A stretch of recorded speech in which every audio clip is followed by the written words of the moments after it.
Hey folks, welcome back. Time for some more Federation Commander chat. So last time we looked at Distant Kingdoms and Hydran Attack, which were two expansions that beefed out three new empires for the game. Today we're going to look at War and Peace, which adds yet more empires to Federation Commander. This time the ISC, or the Interstellar Concordium, the Vudar Enclave, and the Andromedan Invaders. Now all of these, of course, had their origins in Starfleet battles and came about through the developing history of the Starfleet universe, and they've been brought over now to Federation Commander, so everything's been nicely simplified. It took a while for them to work out how to bring these guys into the game, in particular the Andromedans, who, as you will see, have a lot of special rules about them. But it does create a very interesting new playstyle for that empire, which makes it really interesting if you can handle the additional rules load. So in the base expansion, you can see there's a little bit of background here about the three empires that you get in the product. So the Vudar are basically a Klingon subject race, and they specialize in ion-based weapons, ion cannons, and ion pulse generators. Then you have the ISC, so they kind of came into play after the end of the big general war, the 18-year conflict in the SFU timeline, and then they sort of busted into the conflict and tried to take the role of peacekeepers.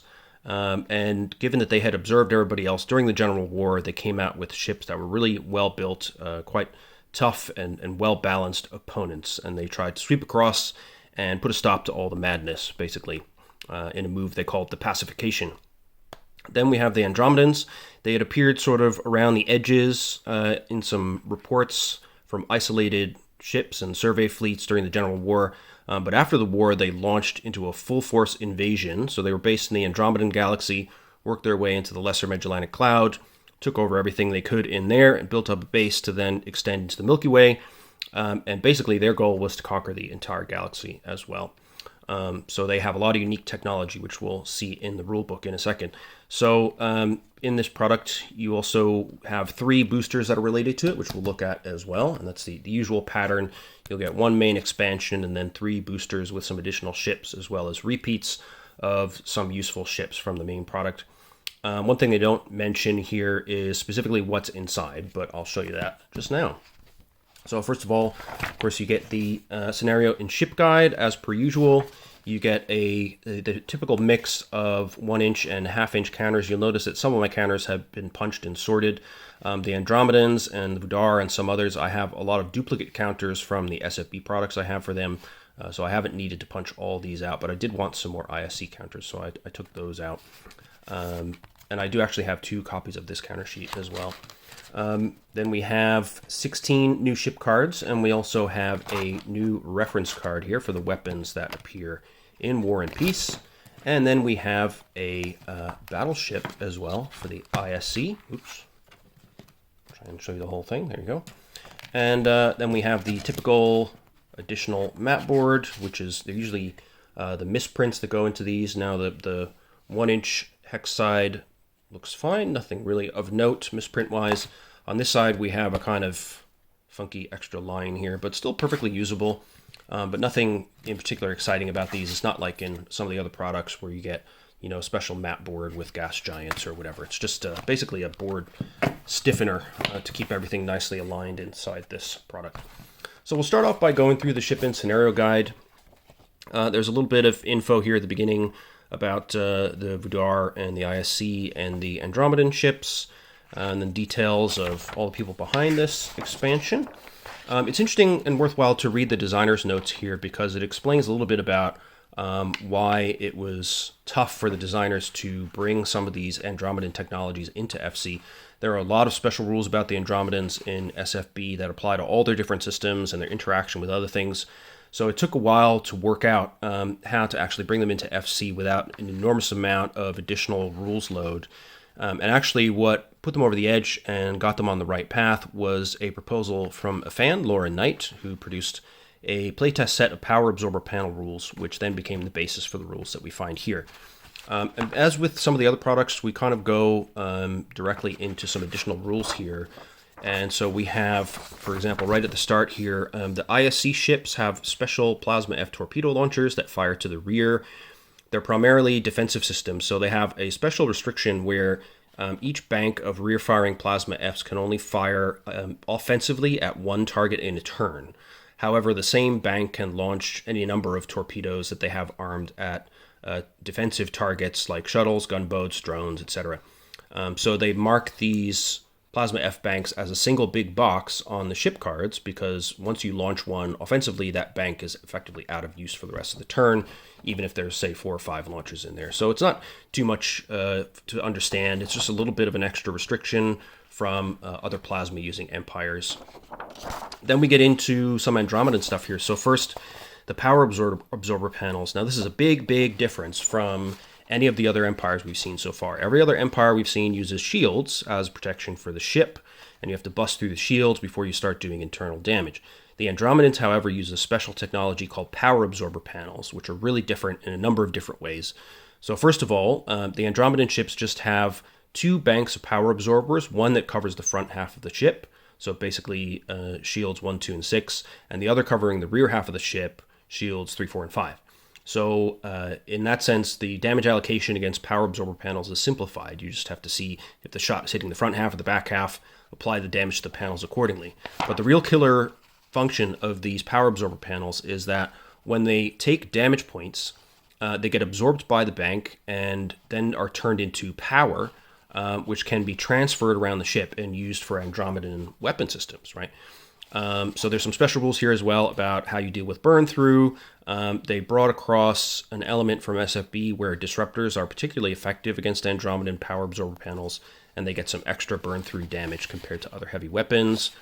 Unlike shields as well, you need to pay power to operate your power absorbers. So it's 1/2 an energy point per undisabled panel box in each bank. So make sure that you account for that when you're working out your energy allocation for the turn when you're playing an Andromedan. And once you get damage accumulated in the bank and you have all this power built up in there, that power needs to go somewhere. And there are a few different ways that you can drain power out of the power absorber and thus allow it to keep absorbing more damage. Once the power absorber is filled, then that's when you can start scoring internal damage against the Andromedan ship. So a big part of strategy for an Andromedan player is to work out how to most effectively shuffle the energy around from power absorber panels. And you can dissipate a limited amount into space. You can transfer that power to your batteries. And Andromedan batteries hold 5 points of power instead of normal batteries. They have trackers as well for that on the ship cards. You can transfer power between power absorber banks. You can deactivate a bank to just dump a load of power at once, but then you're obviously vulnerable through that side of the ship. And you cannot draw power directly from the panels to power a weapon unless it's a molar. However, you can, of course, transfer that into your batteries and then use that power for such things. So there's a lot of sort of additional rules here about how to deactivate them and what that means. I'll show you how they work on the ship card once we get to that part of the video, so don't worry about that right now. But basically, this is a really interesting and fascinating part of the Andromedan technology, and it really completely changes how you play these guys and also how they appear when you play against them. In a typical match against a ship with shield systems, as you gradually bust your way through the shields, your opponent will lose the ability to reinforce the shields and repair them fast enough. Then you'll start doing internal damage. You'll see a gradual degradation of ship function until eventually they are crippled or blow up. With the Andromedans, they tend to be able to absorb a huge amount of power and fly around constantly at very high speed with lots of power for their weapons because they're pumping all that power absorber panel energy into batteries and using that to fire weapons, and they're zipping around seemingly undamaged. And then suddenly you get a cascade effect. So when you do bust through a power absorber panel, it's completely full, and you start doing damage to the Andromedan ship. If you destroy a PA panel on the ship card that is full of energy, that energy then blows out as kind of internal damage. That internal damage can then blow up another panel, which is also full of energy, and that blows up as well. And so what tends to happen is the Andromedans are flying around being super dangerous and threatening, really not hurting for power and sending lots of dangerous attacks your way. And then suddenly they just blow up. You get just enough damage through a panel to blow up a full PA panel, and that causes a cascade of explosions, and they just vaporize. So it's a really different dynamic and a really different style of fighting from the other empires, which makes them really enjoyable and interesting to use. But of course, there are quite a bit of rules by FC standards, but it's still only 2 pages really to understand the PA panel, so it's not too bad. Then we get into the ISC's signature weapon, which is called the Plasmatic Pulsar device. Now, this was also simplified from SFB, but it works in a really nice and straightforward way in FC and still pretty much has the same feel. So the basic of this weapon, you can see from the firing chart down here. It has an interesting display of the damage here. It's actually 3 numbers, and what that represents is the damage on hit is applied first. The center element goes to the facing shield, and then you apply 1 damage to each shield on either side. But that's not the end of it, right? So when you fire a PPD, it actually fires a sequence of 4 waves, okay? And when you roll the 2 hit number, now if you just get between the 2 hit numbers here straight up, then all 4 of those waves will hit. So you would do this damage at the listed range, 4 times and apply all that splash and everything else. However, if you miss, then let's say you miss by 2. So here you need to roll a 2 to 9, and let's say you get an 11, right? So you've missed the number by 2. Then you don't miss entirely. What you do is you subtract that amount by which you missed, which is 2, from the number of pulses. So you'll hit with 2 pulses instead of 4, okay? So it's a little bit crazy to get your head around at first, but what you end up with is a really robust weapon that is effective over a long distance. You can see it goes out to range 25. You still have a pretty decent range of 2 hit numbers on your 2 dice there, and you get multiple pulses from each firing. So you have a chance to do not just a reasonable amount of damage to the facing shield, but some very helpful damage to the 2 neighboring shields as well. So it's a really cool weapon. In SFB, it has an additional advantage in that one of the things the ISC did when developing this weapon was try to develop a weapon that was effective at longer ranges and that was resistant to electronic warfare disruption.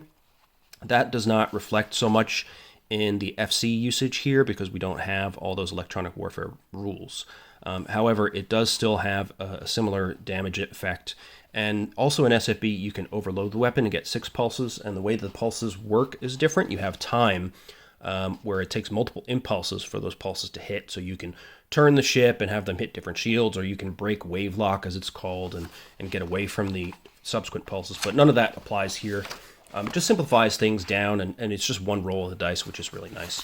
But it's a very interesting and cool weapon. One thing to note as well is that there's a myopic zone between ranges 0 to 3, where it's impossible to hit with this weapon. So it really is designed to be a longer distance assault, and that's why the ISC are known for a strategic formation of ships called the echelon formation, where their bigger ships that have PPDs are further back, and up front they have a gun line of smaller ships that pepper the enemy with smaller plasma torpedoes and phaser fire, and kind of clear the way for waves of PPD fire from the bigger ships behind. And you'll see more about that in the tactics guide, which I reviewed for you before. So that's the ISC special weapon. Then we get to the Vudar. They have their ion cannons. Now, these weapons are pretty straightforward.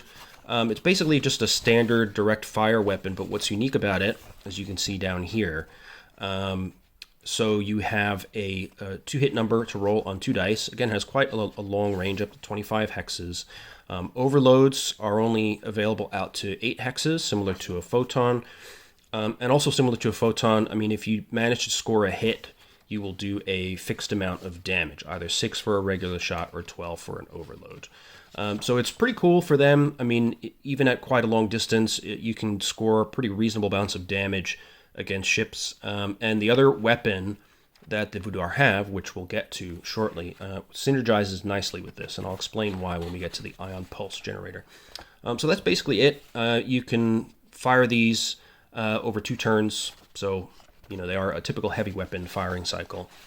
Then for the Andromedans, we have the tractor repulsor beams, which is their heavy weapon, and there are 2 types, the TRL, the light TR beam, and the TRH, which is the heavy one.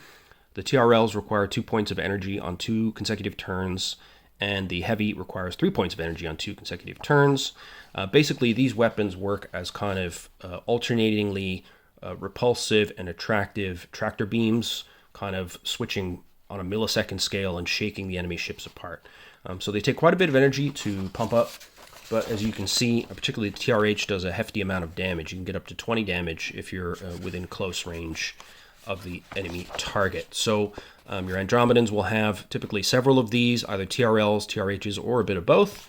So they do present a significant offensive threat as long as they have the power to fire them. And if they are taking damage and appropriately moving things around into batteries and keeping those stocked up, they will be able to keep firing these at you pretty regularly.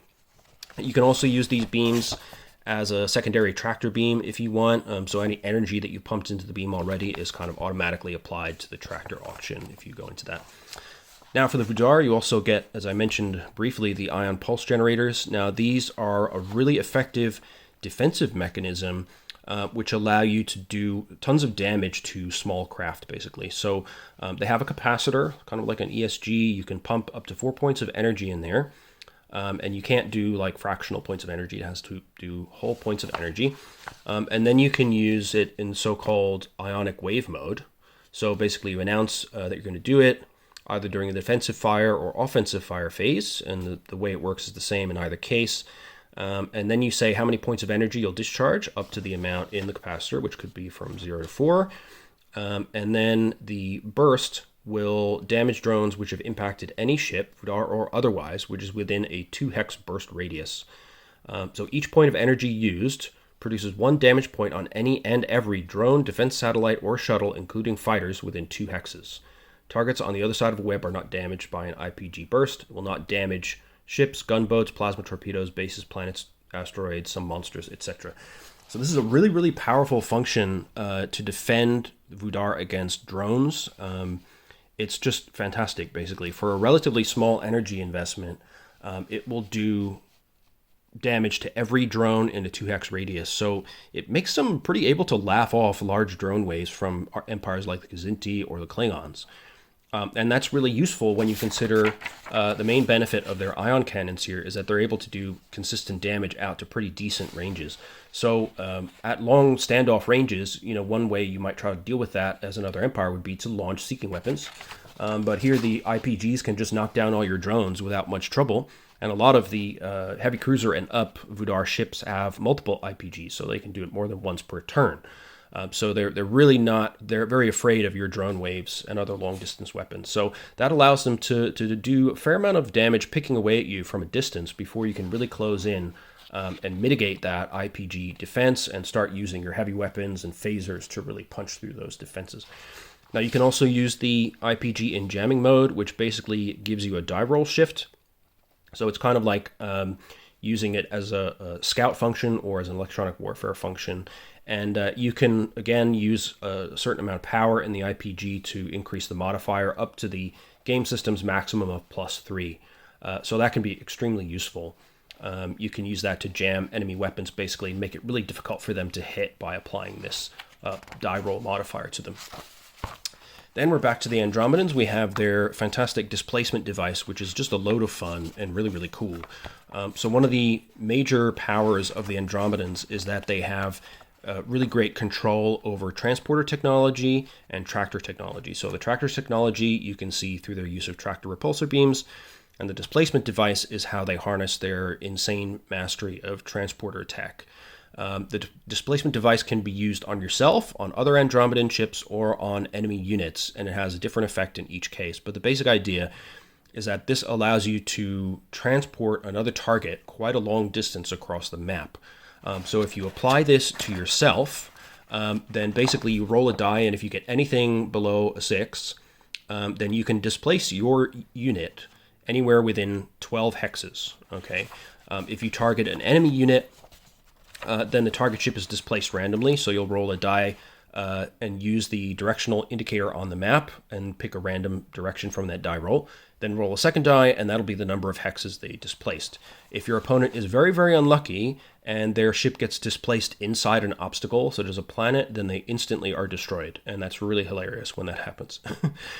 The other thing that you can use the displacement device for is to launch satellite ships from the hangar of your Andromedan mothership. So Andromedan ships have a unique system of large motherships with huge hangars that can hold smaller ships inside of them. And the displacement device can be used to launch those as well instead of using their transporters. But there are a couple different ways that you can effectively get those ships into the battle. One thing to note that's very important about displacement devices is that they are inherently limited because they distort space-time so much. There's a kind of rule that you can't have too many displacement devices used in a single impulse, or more than a certain number of these devices firing at a given time, basically. If you try to do that, they would blow up themselves, the Andromedans, so you don't want to do that. And there's a whole set of rules here on displacement feedback and how they destabilize the space-time continuum, as well as a handy list here of things which can't be displaced and the things which can. Note that you can displace things like fighters, drones, plasma torpedoes, all kinds of stuff. So if you just need to get a seeking weapon away from you or a big plasma torp, you can displace it away and it'll have a few more hexes and possibly run out of juice before it ever hits you. So it's a hugely useful and flexible weapon system. It allows you enormous movement flexibility. You can use it to jump over a layer of Tholian web, for example. So it gives you capabilities that no other race has. And if you displace an enemy, granted you can't control where they end up, but there's a chance they are instantly destroyed. Or even if they aren't, they do come out of displacement with an impulse where their fire control is disrupted and they can't do much useful except they can still control their seeking weapons, but that's really it. Then there's lots of details here about the Andromedan hangar system, which I alluded to. So as you'll see on the ship cards, motherships will have a hangar space, and somewhere on the ship card it'll tell you how many hangar points you have. That's the size of the hangar. And then different sizes of satellite ships will take up different numbers of hangar points. So you can fill that mothership up with satellite ships up to that number. And then you can use your transporters or your displacement devices to launch those ships during battle and surprise your opponents with the cavernous contents of your giant motherships. Then we have some details here on the ships in the product. So we have some details about the ISC and some background on the Vudar and their relatively limited set of ships that are available currently. And then the Andromedans here as well. And then we have, of course, a few scenarios as per usual. So yeah, there's a lot of new rules in this product compared to some of the other expansions. I would say the Andromedans are one of the more complicated empires, but the rules for even the power absorbers are still not as difficult as, say, the Tholian webs, which I'll cover in a future video. But it does pay off in that the Andromedans are really interesting and fun to play. So as I mentioned, we have our set of counters. I won't go into those in detail because, I have punched and sorted a bunch of these already, but they are the typical good standard of FC counters. The big ones are a little bit thin, a little bit floppy, but still plenty sturdy enough for typical play. Then we have our reference card, which very handily summarizes everything you need to use the ships in this product. So it includes the new stuff, ion cannons, PPDs, and the TR Beam Heavy, TR Beam Light, and Displacement Device Success Table, but it also has Phaser 1, 2, and 3, because those are base weapons that you would need to know as well. So if you're just using ships from War and Peace, all you need is this card. You don't need to dig out the reference cards for the other products, so that's kind of handy. Now let's look into the 16 included ship cards. So we'll start off here with the Vudar War Destroyer. So this comes in at 100 points. And you can see here we've got a couple of shuttles. We've got 3 ion cannons available, and just a single IPG here in the middle. Fairly even shield coverage. The front shield has an additional 4 points, and the rest all have 20. Now, as a destroyer, the move cost is only 1/2, so that gives you a decent amount of, even though the engines are small, you'll still have some power to fire those ion cannons. Then the War Frigate at 65 points, movement cost 1/4. So it still comes with 2 ion cannons, so not too bad. 1 IPG, so it can still defend itself pretty well from waves of drones and so forth. Then we have our first Andromedan, so this is an intruder. One thing you'll notice about the Andromedans is that their ships are very expensive. So this is not one of the larger Andromedan ships in the SFB side of things, but it's still 265 points for this guy. And even though it would effectively be like a cruiser class for another empire. And that's because, we have these huge power absorber panels here. So you can see the way that they handle these on the ship cards. We have each PA panel can absorb 10 points of damage and turn it into power. So they represented each single panel box with a line here. And we can see that on the front half, we have the ability to absorb up to 80 points. And on the rear half of the ship, we have 60 points. So as you are absorbing things into your PA panels, you'll of course mark the damage on here as you would on shields, with the difference being that later on in the turn you could redistribute that to the other panel to a limited extent. You could absorb some of it into your batteries, which are tracked down here, because as I mentioned, each battery can hold 5 points of power. or you could dissipate some to space. So you will be sort of marking and erasing these tracks quite a bit. But having these is nice when in SFB you don't have this luxury. You just have the PA panels on the SSD and no trackers like this, or battery records for that matter. So you kind of have to keep some scratch paper handy to mark all this stuff. So it's easier to handle that in NFC, which is nice. The Intruder is a pretty hefty beast at squadron scale. We have 3 heavy TR beams. So they take a 3+3 energy over 2 turns to fire, as I mentioned before. Plus we've got 2 banks of phaser 2s. The Andromedans only use phaser 2s. They're not actually phaser 2s in the lore. They're a weapon that does strikingly similar things. However, if you play SFB in module C3A, you can purchase a phaser refit for your Andromedans to give them phaser 1s instead if you want to take things even further with the challenge. And it has a TRH to the front and 1 on the left side and 1 on the right side. Then we have 12 points of hangar capacity, and helpfully they remind you here the hangar costs of the more typical satellite ships, the Viper, Cobra, Mamba, and Python. So that is our first look at an Andromedan ship. So there's definitely a lot of new stuff to deal with here, and we got 2 displacement devices as well. But I really recommend having a look at these guys if you want to shake up your FC game, because they are pretty entertaining. Now we've got our first look at some satellite ships.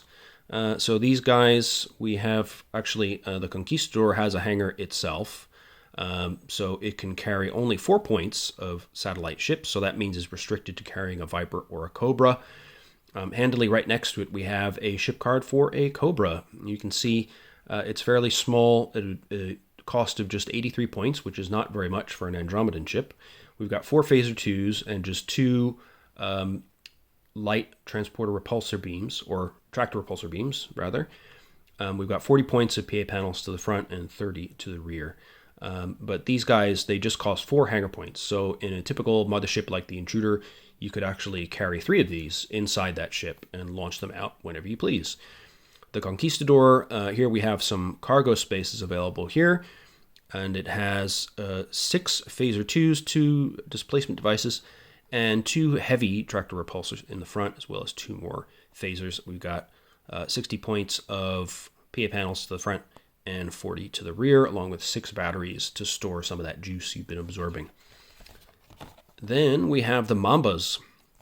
So if you remember from our little cost listing here, wherever that is, so the Mamba is a bigger satellite ship, costs 6 points of storage capacity. And here we have a couple of them, in case you want to have more than one in your hangars. So they're significantly bigger in point value. We're at 130 compared to the Cobras. And it pays off in terms of the weaponry and the PA panel capacity we have here. So they've got 60 PA panels to the front, 40 to the rear. We've got 6 phaser 2s, and we have 3 TRLs to the front, which is always useful. And they have 6 batteries as well. So they've got a decent amount of increased firepower. Definitely don't want to see too many of these on the board popping out of that mothership. Then we have a set of 3 Cobras, which is handy because they are one of the cheaper satellite ships, so you may want to have a bunch of them.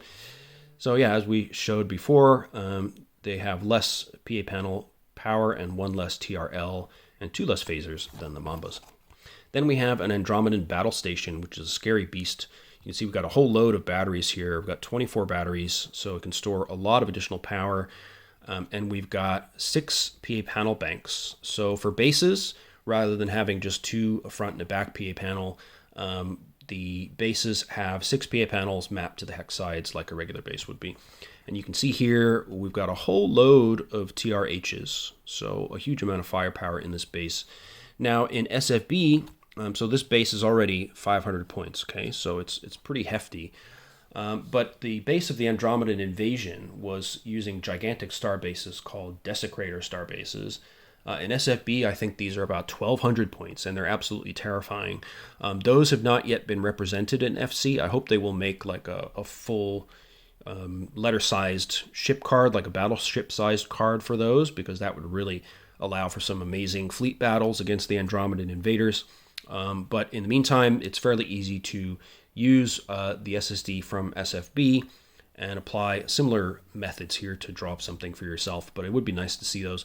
And also in module C3A, the Andromedan threat file, In SFB, you'll find they have an armed Desecrator Starbase, which is much more heavy weapons on it, which is even tougher to fight, as well as an X-ship upgraded Desecrator Starbase, which is just too terrifying to contemplate.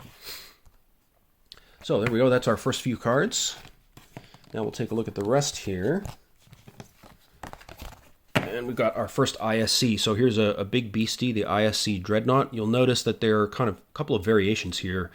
So the DNP, these weapons here, C and D at the front, it uses PPDs for those.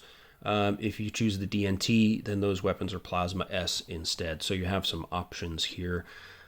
This is a very large Dreadnought ship. So it has a move cost of 1.5, but it does have a decent amount of warp power, as you can see. Total of 56 power plus 8 batteries when undamaged. And we've got 8 shuttles as well, which is handy if you want to do some suicide shuttling. And as you can see, quite a bunch of plasmas. We've got 2 Plasma S's potentially in the front, unless you go for the DNP option and use the PPDs. We've got some plasma trackers for the various rear-mounted Plasma Fs, which have the restrictions I mentioned earlier. And you can see here on the card how those rearward-facing banks are amalgamated into one big weapon-used box. And that's to represent, as I said, how if you fire at an offensive target out of this rear-firing bank, you'll need to cross off that whole bank rather than the individual Plasma Fs. But if you're firing defensively at incoming small craft and drones and whatnot, then you can keep firing as many loaded torpedoes as you have without that restriction. So that's a unique aspect of the way the ISC uses plasma. And of course, I'm always keen to use the ships with empires that offer the best showcase of their special weapons. So I like the DNP option out of these two because it's more PPDs, allows them to really specialize in putting the long-range hurt using that unique weapon. Then we have the ISC Star Cruiser, which is a lot of points for a cruiser at 185. And this guy has 1 PPD out front along with some phaser 1s, and then we've got a couple of Plasma S's in the front as well. Then once again, we have our rearward-facing Plasma Fs, and we have a number of trackers here to keep track of defensive fire from those guys. This is a cruiser, so move cost is 1, and it does have 40 power to offer when undamaged, so pretty much can handle itself and stay at a reasonable rate of speed when it's not taking too many hits. Then we have a light cruiser. This one comes in at 150 points. So this one again has 2 variations. We have the CL, in which case weapons A and B are Plasma S, and the CS, where weapons A and B are PPD. So it gives you both options here on the ship card. You can cross out whichever one is not applicable. Again, I recommend making use of the PPDs, which are just pretty cool and unique, and they really will make you try and use some new fleet tactics with the ISC and make use of that longer range hitting power while also trying to avoid letting your enemy fall into that 0 to 3 hex myopic zone where you can't do anything with your heavy weapons. Then we have the ISC Destroyer coming in at 92 points. The smaller ships for the ISC do not have the power to mount PPDs, and you can see that here. We have a Plasma F to the front and some Phaser 1s. And we've got Phaser 3s and defensive Plasma Fs to the rear. But we do not have any PPDs on this guy because that really needs the backing of a larger space frame. But we do still have the ability to put out some decent amount of Plasma Fs. Then we have a frigate, which is even smaller at 73 points. And here we're down to 2 Plasma Fs to the front and no rearward-facing Plasma Fs. So these 2 plasmas are its only real heavy weapon to the front, and of course Plasma Fs are not super long lasting, but they can be a useful deterrent in certain cases. So this would be a kind of ship you'd have on the front of your ISC gun line to absorb fire, be a screen of sorts for your heavier ships that are firing long-range PPDs from behind. Then we get our biggest beastie for the Vudar. This is the Dreadnought at 236 points. 60 power plus 6 batteries when undamaged, so that's quite a bit, more than enough to fire its 6 ion cannons. We also have 3 IPGs, so this thing will just laugh off big waves of drones without even thinking about it, as long as you have the power to pump into those capacitors here. So we've got a whole bunch of Phaser 1s in the front. We've got 2 to the left. We've got 6 facing forward and 2 more to the right. We've got 4 ion cannons in the forward arc. Then we've got our 3 IPGs, which I mentioned. We've got 2 more forward-facing ion cannons in the rear hull, and some phaser 2s as well, which are defending the rear arc. So quite a lot of firepower on this ship, and with all those ion cannons pumping out damage from long range, and the IPG blasting away your long-range drone attacks, it is quite a threatening prospect. We have the heavy cruiser, which of course is downgunned significantly from the dreadnought, but still pretty threatening.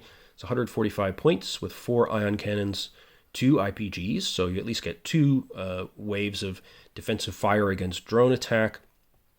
And actually, yeah, we still have 2 phaser 2s in the rear arc here for defensive purposes as well. As is a fairly typical amount of power for a ship this size of the cruiser class at 40 plus 4 batteries. Then we have a war cruiser. So this is a little bit cheaper than the heavy cruiser at 125 points instead of 145, but we still have 4 ion cannons. We still have 2 IPGs, so that's not too bad, but we have less in the way of phaser firepower here. We've got a couple of phaser 2s in the back. We've got some phaser 3s to the left and right, and just 4 phaser 1s to the front. So we're really trying to put the hurt on with the ion cannons, fend off incoming attacks with the IPG, and apply those damage to smaller units. But it's not going to have as much reliable phaser output damage as you would get on this something like the heavy cruiser. Right, so that is our set of new ship cards at the normal size, but of course we also have a new battleship in this product, which is always exciting.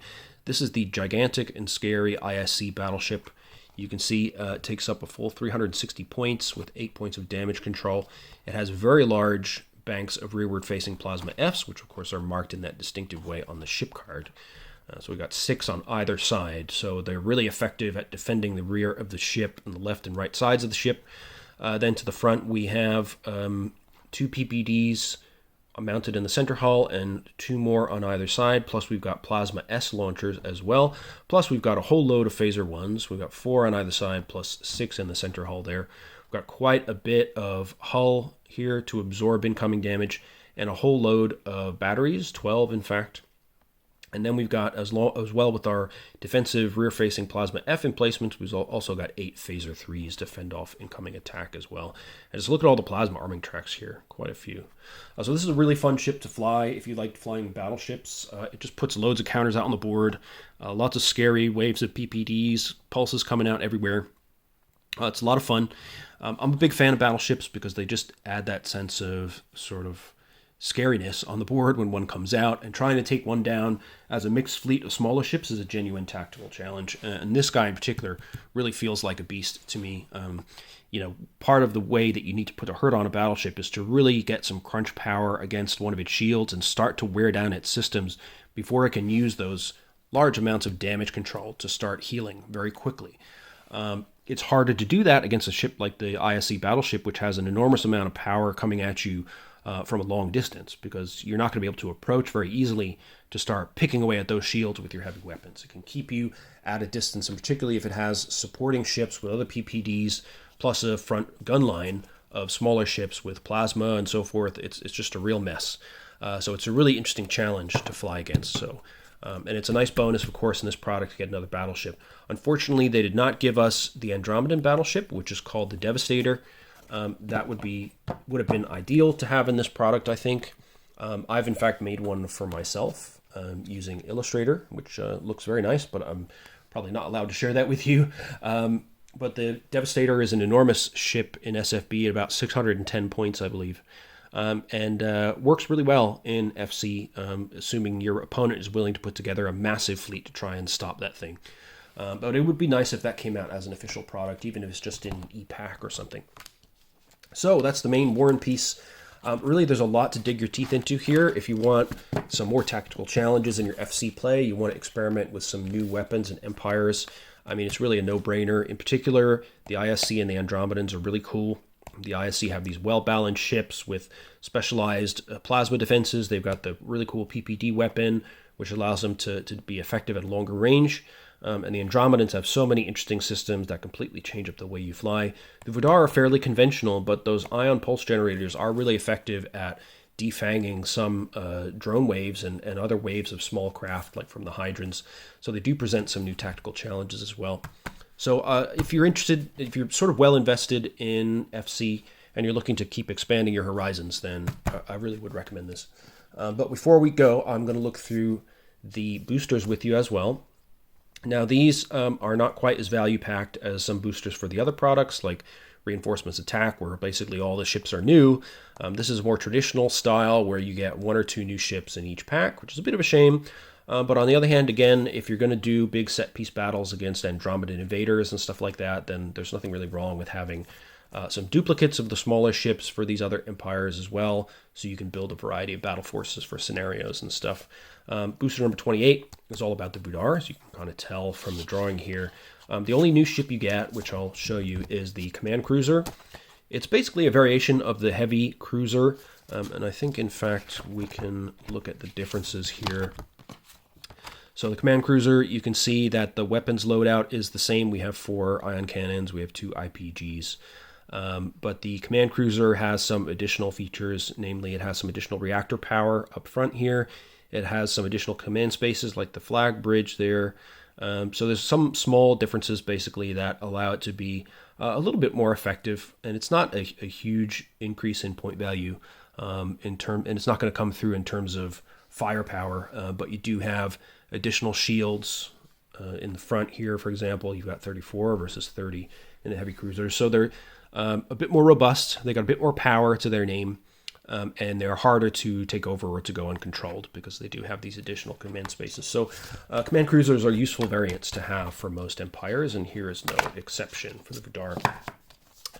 Now in Booster 29, this is about the ISC Peacekeepers, as it says. Now here we have, again, just 1 new ship.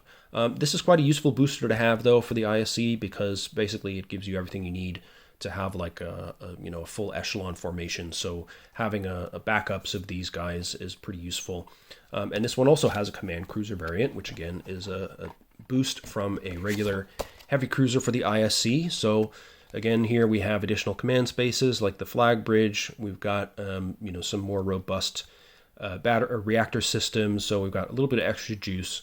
And that's really helpful when you've got a ship that has all this potential to fire plasma and PPDs, but definitely needs to be powered up to do so. So again, a useful variant to have as an ISC player. Then finally, booster number 30 is for the Andromedans, and here they get 2 newbies, which is good. One of them is the Dominator, which I really wish had been in the main product because it's such an iconic ship. When you look at the SFU history, the Andromedan Dominators were really threatening and were kind of the harbinger of the Andromedan invasion, really did a lot of damage, were very scary to anybody that tried to stand against them. But at least you can get them in the booster pack. And as you can see, they are absolute beasts. So it's 457 points for this guy, damage control of 6. So this is basically the Andromedan equivalent of a dreadnought. So it's not even a battleship, and yet its point value is higher than any of the battleships, including the ISC and the Romulan battleships. So it really is an absolute monstrosity. It can take 130 points of damage in the front PA panels and 80 points to the rear, which is just crazy. So it can really take a beating. And then, of course, we have a ton of heavy TR beams. We've got 2 in the front. We've got 2 more on either side. We've got a lot of phaser 2s, which can do a decent amount of damage up close, plus easily take down drone fire. And then we got 4 displacement devices. So the ISC particularly hates to face these because their tight echelon formations can be broken up by the Andromedans displacing units all over the place. And on top of all that, you also have 24 points of hangar capacity. So you can just pack this thing with lots of satellite ships and bring a really massive, terrifying fleet onto the board. So you can hold, several Mambas plus Cobras plus whatever you want. And speaking of, the booster also gives you a Python satellite ship, which is handy. So this is, again, a larger ship at 132 points. Takes up 6 points of hangar capacity. It's got 60 PA panels to the front and 40 to the rear, plus 6 points of battery. It also has a displacement device, which is a great thing to have for a satellite ship. And it has 2 light forward-facing TR beams, as well as 6 phaser 2s to fend off attacks. So really nice, pretty high-powered satellite ship, and you can carry 4 of those in your Dominator should you choose to. One thing I would say is if you really wanted to have full flexibility with an Andromedan fleet, you may want to buy actually a couple of these boosters because you only get 1 Python in here. There are no Pythons in the main box of the game. and also you get duplicates of, you get more Dominators, you'd get more Cobras and Mambas as well, plus the Intruder Cruisers. So I personally am probably going to get a couple more of these sometime down the line when I next do a big purchase of FC stuff. Just because I like having that flexibility of being able to fill hangars with whatever I like. But, I'm a bit obsessed about these games, as you can probably tell, so there's probably not advice for everybody. For most people, getting the main product plus the Andromedan booster would be enough to give you loads of variety and scope to play the Andros in your typical games. But if you really want to go nuts with it, you might want to get more than one and get a few of those extra Pythons and other satellite ships. So there we go. That's War and Peace and the related boosters. I hope that was useful for you guys. I was really excited when this expansion came out because I really love the ISC and the Andros. I think they're two of the coolest empires in the SFU. The ISC are really fun to fly. The PPDs are a unique weapon that give them a really different feel in play, as well as the rear-facing Plasma Fs that work in this kind of funky way, but are really effective at protecting the rear of your fleet. And the Andromedans are just crazy. I mean, you've got these very powerful tractor repulsor beam heavy weapons. You've got the ability to teleport all over the place, to send your enemies out of formation or into planets. You've got, satellite ships you're launching wherever you like and into your enemy's face. You're jumping over Tholian webs. I mean, there's so much you can do that is not possible for any other empire. Plus, the ability to absorb incoming fire and pump it into your batteries as energy for your own use is really satisfying. But be aware that you really need to work hard to dissipate energy from your PA panels as an Andro player, or you will find yourself exploding rather more quickly than you would like. But they're a ton of fun to play. I just hope that further down the line we'll see a lot more Andro stuff come into FC. I'd really like to see them port over things from Module C3A, the kind of Andro variants and conjectural stuff from SFB, which are a lot of fun to play with. I'd like to see the Devastator battleship. I'd like to see the Desecrator Starbase. Those aren't in any way kind of absurd things to ask for because they were completely core to the Andromedan invasion in the in-game history. They needed the Desecrator Starbases to build up their travel network to invade us in the first place, so they really should be in the game. And the Devastator didn't really exist, but is such a cool ship in fiction and in play that having that giant ship card for FC would just be a ton of fun, and I think a big attraction for getting more people to try out the Andros with their big, massive 600-point battleship of death. But we'll see how it goes. FC is really in a slowdown at the moment, partially because there have been other products coming through from ADB, mainly a huge revision of the Federation Empire game system, plus some new stuff for SFB recently. And recently, the staff of ADB have been having a whole cascade of different health problems and personal issues. So all the best wishes to them. I hope that clears up soon. However, it has been a number of years since we've had a big landmark release for FC, so I really do hope to see something come through in the future. But yeah, if you're playing FC and you want a different challenge, War and Peace is a great way to go. The Vudar are maybe the black sheep of the product a little bit. I don't know if anybody's particularly passionate about them, but they are interesting in this combination of their IPGs and long-distance ion cannon attacks. But really, the stars of this product for me are the ISC and the Andros, and I think anybody who's had fun with the other extended additions to the Starfleet universe canon beyond the basic Star Trek races should definitely go and check these guys out. And as usual, the physical product is decent value, but some of the stuff that's in here is not yet available in PDF form, so do be aware of that. As usual, we have that issue with PDF products being slow to come out and a bit expensive, but hopefully that will continue to improve over time. So that's it for me for now. Look forward to my next FC video, which will be Tholian Attack and the associated boosters. I'll probably do some more SFB stuff before then as well, so look forward to that. And I look forward to seeing you in the comments in the next video. All right, take care and bye-bye.